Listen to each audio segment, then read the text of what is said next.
नमस्कार आप सभी को। कल मैंने आपको बताया था कि कैसे आपको चेक करना है अपने घर में कि आपके घर में कोई तंत्र वगैरह तो नहीं है या किसी ने कुछ कर तो नहीं दिया है टोना टोटका या कोई शमशानी वस्तु वहाँ से अभिमंत्रित करके आपके घर में फेंक दिया हो। उसका आप कैसे पता लगा सकते हैं, या कोई आपके घर में कोई प्रेत आत्मा का वास है, दुष्ट आत्मा का वास है, तो उसका भी आप पता लगा सकते हैं। अगर आपके आपके ही देवी देवता आपको कुछ कष्ट पहुंचा रहे हैं तो उनका भी पता कैसे लगाया जा सकता है, इसका मैंने वीडियो कल आपको बताया है। उस वीडियो में सारी जानकारी दी है कि कैसे आपको पता लगाना है। आज मैं आपको बताऊंगा कि अगर आपको कुछ भी ऐसा लगता है कि उसमें पता चलता है, जो मैंने आपको बताया तरीका जिस शब्द के द्वारा, अगर उससे आपको पता चलता है कि आपके घर में कोई प्रेत आत्मा है या कोई तंत्र मंत्र किसी ने कर दिया है, तो आज उसको मैं हटाने का तरीका बताऊंगा। ये एक आम इंसान भी अपने घर में कर सकता है। दोनों चीज़ों को जो कल मैंने बताया था उसे भी एक आम इंसान कर सकता है, उसको कोई भी दिक्कत नहीं आएगी। कुछ ऐसे मंत्र होते हैं जिनको साधारण इंसान के लिए करना ठीक नहीं है, और अच्छा करने के चक्कर में बुरा हो जाता है, उसमें मतलब कि और कष्ट बढ़ जाता है। वो मैं बताऊंगा आगे चल के, पहले ही बता दिया करूँगा कि ये कौन से लोग कर सकते कौन से नहीं। आज वाला जो प्रयोग है इसको भी मैं सभी के लिए बता रहा हूँ कि एक आम इंसान साधारण जिसे कुछ भी तंत्र मंत्र के बारे में जानकारी नहीं है, वो भी इससे लाभ ले सकता है इसको करके। उसको करना क्या है, आपको जब आपको पता चल जाए कि आपके घर में कोई प्रेत आत्मा का वास है या किसी तंत्र मंत्र या टोटके का प्रभाव है, तो आपको एक मुट्ठी पीली सरसों लेनी है।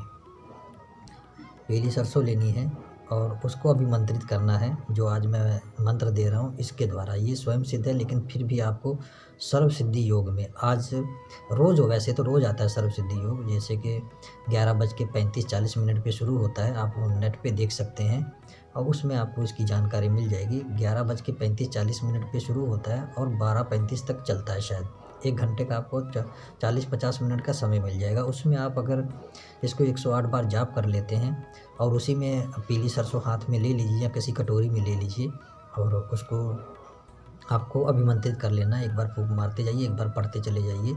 108 बार अगर इसको अभिमंत्रित कर लेंगे तो मुझे लगता है कि जो आपने कभी वो कार्य नहीं किया है तंत्र मंत्र का, ये उनके लिए है। उनको पता है, उनको कुछ भी जानकारी नहीं है कि कैसे करना है, इसलिए मैं कह रहा हूँ कि 108 बार ज़रूर पढ़िएगा, तभी ये कार्य होगा, नहीं तो नहीं सफल हो पाएगा। अगर किसी के ऊपर प्रेत शक्ति की नज़र है या टोना टोटके का प्रभाव है या किसी तंत्र मंत्र का प्रभाव है या किसी की बुरी नज़र का भी प्रभाव है, तो उसके ऊपर अगर ऐसा कुछ रहता है तो वो कितना भी स्वयं सिद्ध मंत्र क्यों ना ले ले, उसका फल उसको नहीं मिलेगा, वो कार्य नहीं करेगा। अगर करेगा भी तो 10-15% ही उसको देखने को मिलेगा, लेकिन वो भी पता नहीं उसे वो महसूस हो कि ना हो, ये कहा नहीं जा सकता, ये बुद्धि के ऊपर है। तो जो भी अगर घर में अगर एक इंसान कामयाब नहीं हो पा रहा है तो दूसरा कर सकता है, ये नहीं कि एक ही आदमी करेगा। घर में 4-5 मेंबर है तो चारों 5 कर सकते हैं, क्योंकि पता नहीं किसकी ऊर्जा कैसी है। अगर आपकी अच्छी ऊर्जा है, आपके अंदर ऑरा पावर का पोजीशन अच्छा है, तो आपके द्वारा मंत्र काम कर जाएगा, नहीं तो नहीं कर पाएगा। आपको थोड़ा मेहनत करना पड़ेगा। अगर दूसरा शख्स कोई आपके घर में है जिसकी अच्छी ऊर्जा है और पाठ पूजा करता है, तो अगर वो आदमी इस काम को करता है तो जल्दी फल मिलने के चांस हैं, क्योंकि उनके द्वारा शब्दों की ऊर्जा उनके अंदर कहीं ना कहीं समाहित होती है। इस वजह से वो कार्य कर सकते हैं और जल्दी काम भी हो जाएगा। तो आपको करना क्या है, इसका तरीका बता देता हूँ। पीली सरसों ले लीजिएगा और इस मंत्र को जब आप 108 बार पढ़ लेंगे, जैसा कि मैंने बताया सर्व सिद्धि योग में, तभी करिए, क्योंकि उसमें करेंगे तो आपको जल्दी लाभ देखने को मिलेगा। तो सरसों की कटोरी में ले लीजिए और उसमें फूंक मारते चले जाइए और 108 बार पढ़ लीजिए। तो अगर सर्व सिद्धि योग में अगर आपने पढ़ना शुरू कर दिया है तो कटोरी सरसों ले लीजिए, उसमें फूंक मारते चले जाइए साथ साथ में, तो जो और अच्छा हो जाएगा। एक तो सिद्ध योग में आपने उसको अभिमंत्रित कर लिया। उसके बाद अगर टाइम बीत जाता है 11:35 से 35 से लेके 12:35 से 40 ऊपर चला जाता है, तो उससे कोई दिक्कत नहीं आएगी।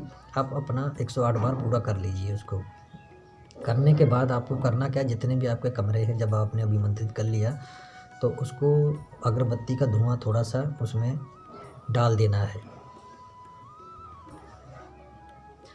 तो आपको सरसों को हाथ में लेना है और उसको अभिमंत्रित, जैसे मैंने कहा आपको कर कर, तो सारे कमरों में अंदर से सबसे जो आखिरी का आपका कमरा है, जो सबसे लास्ट में कमरा है, उस वहाँ से शुरुआत करिए। अंदर से बाहर की तरफ आपको उसको बिखेरते आना है। कमरे में चारों कोनों में डालना है अच्छे तरीके से, मतलब ज़्यादा नहीं है, हिसाब से आपको डालना है। और रसोई में, बरामदा में, जो भी आपका आंगन है, जितना भी आपका सर्कल है, वहाँ पर सब जगह आपको बिखेर देना है। तो उसको आपको सारी रात ऐसे ही रहने देना है और सुबह आपको झाड़ू से उसको इकट्ठा कर लेना है। सुबह जब आप उसको झाड़ू से इकट्ठा कर लेंगे तो उसको आपको सारा इकट्ठा करने के बाद कहीं पर बहते पानी में उसको डाल दीजिए, या फिर आप उसको कहीं पर ऐसे सुनसान, ऐसा करिए सुनसान की जगह पे आप चौराहा जो आप अगर आपके आसपास कहीं हो, किसी कागज़ झिल्ली में डालकर वहाँ पे फेंक दीजिए और वापस मुड़कर नहीं देखना है आपको। जैसे आपने फेंका और राउंड लेके और दूसरी तरफ से आप चले आइए घर को, तो ऐसा अच्छा रहेगा। वहाँ पर फेंक देंगे, अगर शमशान है वहाँ फेंक दीजिए। और जब ये आज आपने इसको कर लिया तो दूसरे दिन फिर यही प्रक्रिया करनी है आपको। कम से कम 7-8 दिन ऐसे करना है। आप देखिएगा कि आपके घर में पहले और अब में कैसा वातावरण है, प्रभाव कैसा है। आपको महसूस होगा आपको खुद ही कि पहले हमारा खाने को मन नहीं कर रहा था, भूख लगती, खाने को मन नहीं कर रहा, या कुछ और अजीब सी जो हरकतें थी पहले से अब कैसा है, वो आपको 1 हफ़्ता 10 दिन के अंदर पता लगना शुरू चल जाएगा। कईयों को तो अगर हल्का-फुल्का रहेगा तो उनको तो उसी दिन से प्रभाव जो है एक ही दिन में 24 घंटे 48 घंटे के अंदर ही उसको रिज़ल्ट देखने को मिल जाएगा।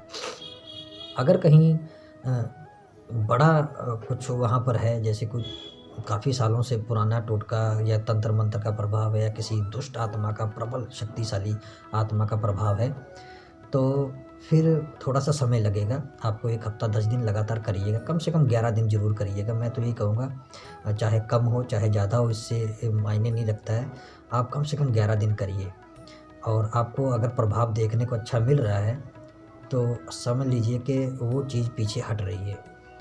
एक ही दिन में कुछ नहीं होता है। कभी-कभी क्या होता है, आज आपने प्रयोग किया, वो प्रेत आत्मा अगर आपके घर में वास है तो हट गई, लेकिन 2-3 दिन बाद फिर आ जाएगी, क्योंकि आपने प्रयोग एक ही दिन किया, बाद में किया नहीं। तो जब तक आप अपने घर को बंधवा नहीं लेते, कोई अच्छा सा देखिएगा जहाँ पर कोई देखने वाला हो आपके एरिया में, या कहीं भी किसी ने बता रखा हो, या किसी से पूछ लीजिए, या आप जानते हो तो उनसे सलाह लीजिए और घर बंधवाने का प्रक्रिया आप कर लें। तब तक मेरे इस वाले प्रयोग को करते रहिए। मैं आगे चलकर आपको बांधने का भी प्रयोग बताऊंगा, कैसे बांधना है। जैसे मैंने आज बताया आपको, कैसे अपने तंत्र मंत्र जो आपके घर में है उसको काटना है। और अगर किसी के ऊपर प्रभाव है, इसी का एक और मैं आपको तरीका बता देता हूँ। अगर किसी के ऊपर तंत्र मंत्र का प्रभाव है या नज़र टोटका का प्रभाव है, इस शब्द को आप देखकर पढ़कर फूंक मारेंगे उस सामने वाले के ऊपर, तो उसके ऊपर अगर कोई नज़र टोटका है या तंत्र मंत्र का कोई प्रभाव है तो वो भी हट जाएगा। ये भी एकदम प्रमाणित है। देखिए, शब्दों के एक ही प्रयोग नहीं होते, उनसे बहुत से प्रयोग होते हैं, लेकिन हमें पता नहीं होता है। ये तो किसी ने प्रैक्टिकल किया होता तो उसको पता होता है। जैसे एक आदमी ने, जैसे मैंने बता दिया कि आपको ऐसा करना है, इससे सिर्फ आप घर में सरसों द्वारा ही काम ले सकते हैं, तो आप सरसों के ऊपर ही निर्भर हो गए। लेकिन आपने शब्दों को समझा नहीं, उसमें शब्द में चल क्या रहा है, शब्द में बोला क्या गया है, शब्द में क्या लिखा हुआ, उसका मतलब क्या है, ये भी समझना बहुत ज़रूरी है। क्योंकि आपने सुनी सुनाई बात पे विश्वास कर लिया, लेकिन अपनी बुद्धि का भी प्रयोग करें और उसको समझने की कोशिश करें, शब्दों का भेद समझने की कोशिश करें। जैसे संस्कृत में देखिए आप, संस्कृत में जो लिखा होता है, लेकिन उसका जो व्याकरण होता है, जो उसकी व्याख्या होती है, वो उससे अलग होती है। अगर आप सिर्फ संस्कृत पढ़ना जानते हो, उसका व्याकरण समझना नहीं जानते हैं, तो आपका संस्कृत पढ़ना बेकार है, उसका कोई मायने नहीं है। तो इसी तरह शब्दों को भी समझने की कोशिश करिए। अगर शब्दों को आपको शुरू कर दिया आपने, तो आप एक अच्छे विद्वान जो है, मतलब कि मैं अच्छी बुद्धि वाले को मानूँगा कि आपने सिर्फ सुनी सुनाई बातों को ध्यान नहीं दिया, आपने अपनी बुद्धि का भी इस्तेमाल किया। जो जो सुलझे हुए इंसान होते हैं वो सहजता से इन चीज़ों को, इन बारीकियों को समझते हैं। मैंने कई सारा समय साधु संतों में बिताया है। शुरुआत मैंने साधु संतों के बीच में मेरा समय बीता, उसके बाद तांत्रिक लाइन में आया। लेकिन ये मेरा शौक़ था, मैंने कोई इसको रोज़गार नहीं बनाया। आज भी मुझे कोई नहीं जानता कि मैं इस तांत्रिक विद्या को जानता हूँ, क्योंकि मैं इस तरह का कार्य नहीं करता हूँ। मैंने सिर्फ सीखा है एक शौक़ के तौर पर, ये है क्या? इसके अंदर छिपा क्या हुआ? ये कार्य कैसे होता है इसके द्वारा? शब्दों में है क्या? लेकिन तंत्र ज्योतिष के बिना अधूरा है और अध्यात्म के बिना भी अधूरा है। ये तीनों एक कड़ियाँ हैं। जैसे तंत्र, मंत्र, यंत्र हैं, सबका अलग-अलग भेद है, लेकिन कार्य सबका एक ही है। लेकिन इसी तरह अध्यात्म के बिना भक्ति जब तक आपके अंदर नहीं होगी, तंत्र मंत्र भी आपका कार्य नहीं करेगा उतना। आपके अंदर जब तक आपकी ऊर्जा प्रज्वलित नहीं होगी, तब तक आप कुछ नहीं कर पाएंगे। मैं यही कहूँगा कि साधारण लोग इस तंत्र मंत्र में कभी ना पड़ें। ये अच्छी चीज़ नहीं है। मेरा आज तक का अनुभव यही है कि ये अच्छी चीज़ नहीं है। ये उनके लिए है कि जिन्होंने सिर्फ जन कल्याण करवाना है और क्या करना है, कुछ भी हो, लेकिन कहीं ना कहीं शक्ति अधिक आ जाने से और धन अधिक आ जाने से बुद्धि ही भ्रमित होती है और भ्रष्ट हो जाती है, और उससे दुष्ट कार्य होते ही होते हैं। तो मैं यही कहूँगा, इन चीज़ों से दूर रहिए। ये अच्छी चीज़ नहीं है। उतना रखिए जितना आपको लाभ हो, उसके बाद पीछे हट जाइए। साथ लेकर चलेंगे। देखिए, अग्नि को जलाया जब आपको उसकी ज़रूरत थी, आपने उससे कार्य लिया, अग्नि को बुझा दीजिए। अग्नि को साथ लेकर चलेंगे तो अग्नि किसी की नहीं है, वो आपको भी जलाकर राख कर देगी। तो इसी तरह तंत्र मंत्र है। अगर कहीं आपने कुछ उल्टा सीधा कर लिया बिना सोचे समझे, तो आप नहीं जानते कि आपके साथ भविष्य में क्या होने वाला है। उसका छुटकारा किसी के पास शायद हो या ना हो, पता नहीं। समय मिले कि ना मिले, तब तक आप बचें कि ना बचें, ये भी हो सकता है। तो मैं यही कहूँगा कि उतना ही चलिए जितना आपको सहजता से उसमें दिक्कत ना आए। तो मैं आपको उस तरह के प्रयोग ही बताऊंगा जो किसी को भी हानि ना पहुंचाए। मैंने कल का प्रयोग बताया, उसमें भी किसी को कोई भी हानि नहीं होगी, साधारण इंसान आराम से कर ले जाएगा। आज का भी जो मैंने शब्द बताया है, मंत्र जो है स्वयं सिद्ध है, लेकिन 108 बार जाप कर लीजिएगा और इसका प्रयोग करेंगे तो आपको लाभ देखने को मिलेगा। तो आशा करता हूँ कि मेरे इस बताई हुई प्रक्रिया से आपको ढेर सारा लाभ मिले और आपको जो है आगे दिक्कतों का सामना ना करना पड़े। बस यही कहूँगा कि जब तक आपके घर का समाधान ना हो जाए, तब तक इस प्रक्रिया को जारी रखिएगा। कि हो सकता है कि आपको लगे कि आप ठीक हो गए, लेकिन वो दुष्ट आत्मा कुछ समय के लिए आपके घर के बाहर बैठी हुई है और आपका इंतज़ार कर रही है कि कब आप बंद करें और मैं दोबारा प्रवेश करूं। तो ये ज़रूरी नहीं कि पहले वो कम नुकसान कर रही थी, अब वो आएगी दोबारा प्रवेश करेगी तो ज़्यादा घातक होगी, क्योंकि आपने उसको चोट पहुंचाई है, मजबूर किया है बाहर निकलने के लिए, तो आपको ज़्यादा नुकसान पहुंचा सकती है। तो इसलिए आप जब तक अपने घर को बंधवा ना लें किसी से, तब तक इस प्रक्रिया को जारी रखिएगा, अगर आपको इससे लाभ मिल रहा है तो मैं आगे बताऊंगा। जिनके तंत्र मंत्र काम नहीं करते हैं तो वो क्या करें। कुंडलियों में कुछ ऐसी चीज़ें होती हैं, ऐसे प्रभाव देखने को मिलता है ग्रहों का, सूर्य का, चंद्र का, राहु का, केतु का, ये सारी चीज़ों का प्रभाव हमारे ज़िंदगी में पड़ता है। तो इससे हमें पता चलता है कि हम कामयाब हो पाएंगे कि नहीं हो पाएंगे। तो अगर आपके शब्द कहीं पे काम नहीं कर रहे हैं, तंत्र मंत्र काम नहीं कर रहे हैं, तो कहीं ना कहीं 3 कारण हैं। या तो शब्द में त्रुटि है, कुछ ना कुछ ऐसा गलत है, कुछ ना कुछ मिस्टेक है जो आपको नहीं मालूम है, या आपका उच्चारण गलत हो सकता है, आपकी ऊर्जा कमज़ोर है शरीर की, आत्मा की, कि आपका ऑरा पावर जो है वो परफेक्ट नहीं है तंत्र मंत्र के लिए।